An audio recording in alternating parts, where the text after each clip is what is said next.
When we are looking at choosing a ground bait, one of the key details that we always take into account is the colour.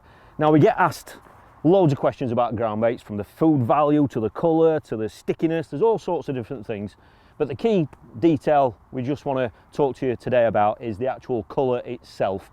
Now, if you fish lots of different venues like I do, I fish commercials, natural venues, deep waters, shallow waters, we are spotting and we are seeing trends across different venues, and obviously for certain times of year we might use a different sort of a colour mix, and sometimes we look at the clarity of the water, and all these different things can have a reflection on the mix that we decide to use. So in this video we're going to be looking at the three F1 mixes that we've got. We've got the natural colour, we've got the F1 green, and then we've got finally here the F1 dark.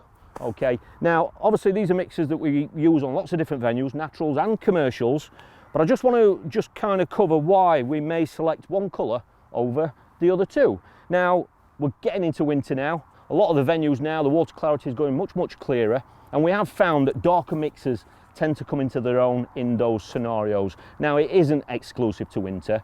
Like I've just mentioned, any sort of venue where the water clarity is clear, we've found, and it's been proven year after year, that darker mixes are generally the way to go. So the F1 dark mix is the kind of a mix that I would use in winter when the water clarity is much clearer, when you want a mix that's going to be a little bit more discreet, laying down on the bottom. As with all these F1 mixes, the added bonus with this one as well is that you can over wet it as well, which means that if you want to create a cloud, a wet cloud as we call it, then this mix will allow you to do that. And obviously with that colour of ground bait, it's going to be a lovely, more discreet cloud, obviously with it being the dark mix. So that's a mix that we would tend to use on venues that maybe are a little bit shallower, when the water clarity is clearer, and that is why we would select a darker mix. Now, the next one moving up the range is the F1 green.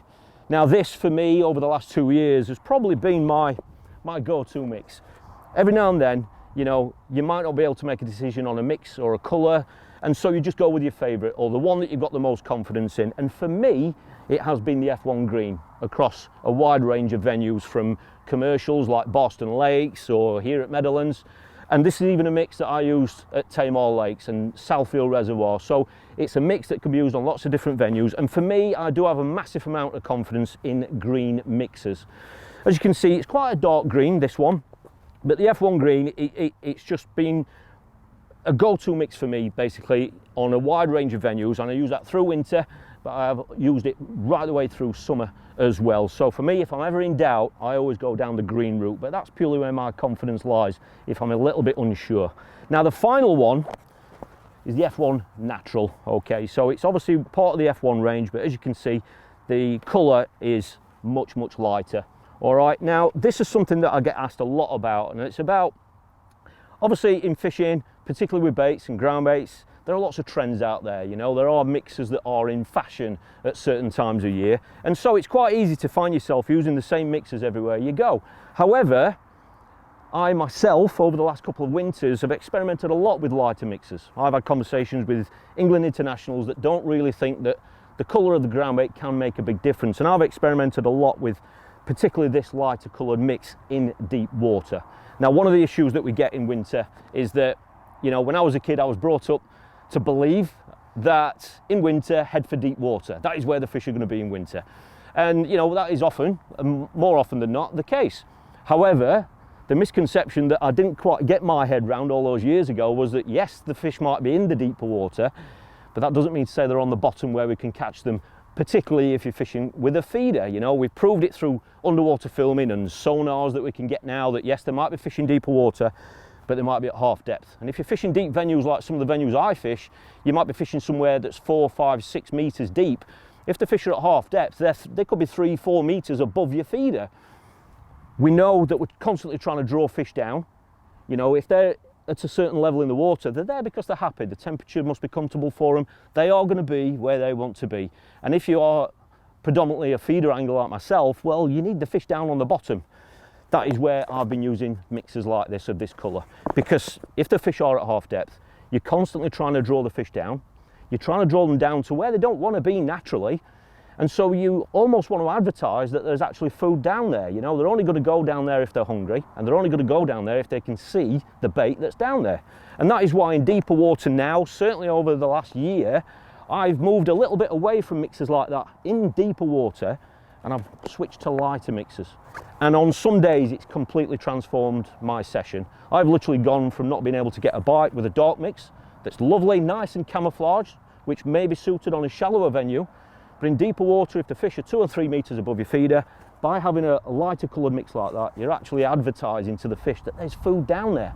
And the beauty about that is that you're not doing it by using particles. You're not having to put sweet corn in there or fluorescent maggots, which will stand out on the bottom brilliantly, obviously, but they are food for the fish, you know, and they can easily fill fish up. And in winter, if you're not after not many bites, if you can do that with a ground bait like this, you're advertising that there's food down there, but when the fish actually gets down there, it's a lovely fine F1 mix.